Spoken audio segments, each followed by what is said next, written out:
Welcome back, fellow gamers. So today we have for you a review of Timeline. Now, if you've never seen this, which I doubt that you've never seen this container because it is literally everywhere.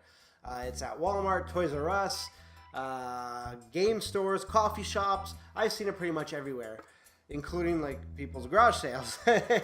And it's a fabulous game. We bought for about $10 or $15. It's for 2 to 8 players, and it gets done in anywhere from 10 to 15 minutes.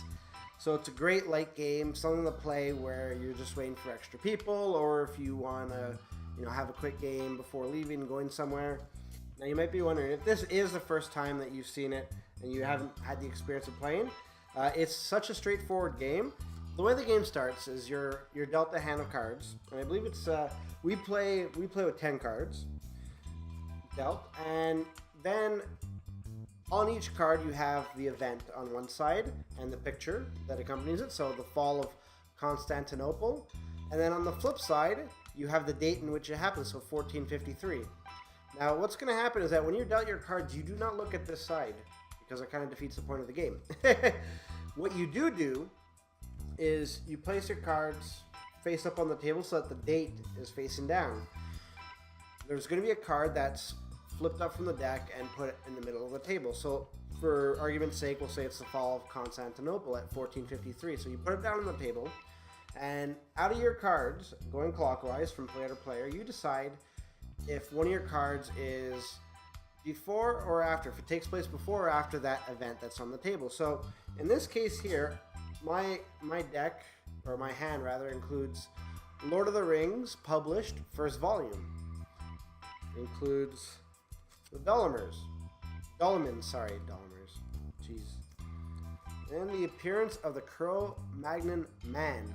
So what happens is, without looking at the dates, you decide, you pick one of them, you're like, okay, well, I think that the Fellowship of the Ring, or Lord of the Rings, was published after the fall of Constantinople. So to indicate the after, you'll place it with the date still down on facing the table to the right of the card.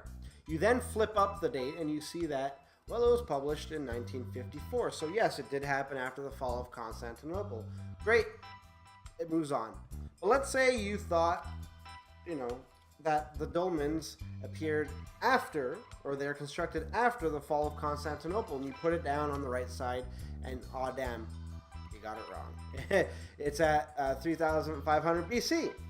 So this card goes back in the deck, and you pick a new card, and you continue. So it becomes a game of who can get rid of their hand the quickest. And the one who gets rid of their cards first wins. And that's essentially what it is. That is the game.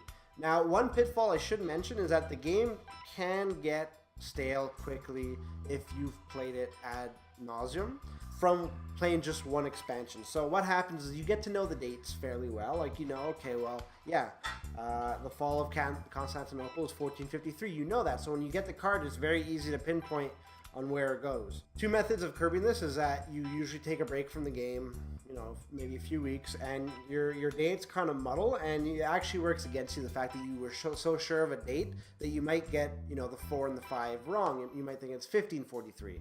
So you might place that wrong, which is great, but another way of going about it is there are a lot of expansions for Timeline that are available. So this is the main base of this one, so it's historical events, so the one that I'm showing here, but I do have 2 different expansions. I think I have 3 or 4 expansions.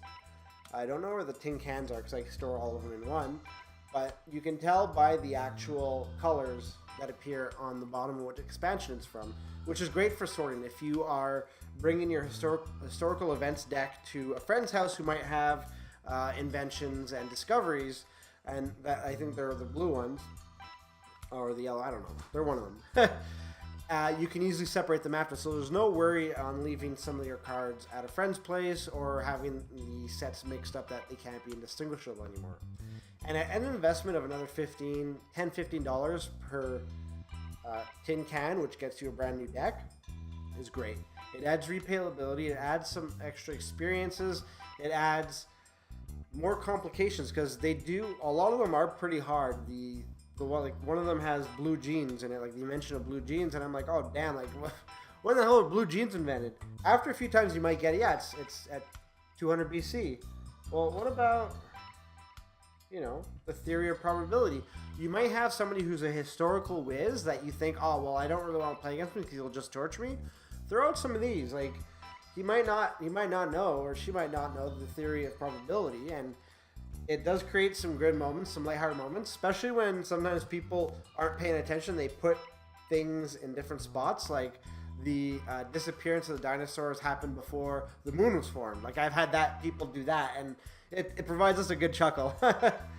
So that's that. That's my review of Timelines. I definitely think you should pick it up if you're into light, fun games that you can play, and they, you know, like the start is you literally shuffle a deck, hand out the cards, and you're already good to go. There's not a long setup to do. You'd be remiss not to give it at least a shot for $15. And then if you find you like it, well, wow, you've got a few other expansions that you can buy and slot in for a lot of replayability.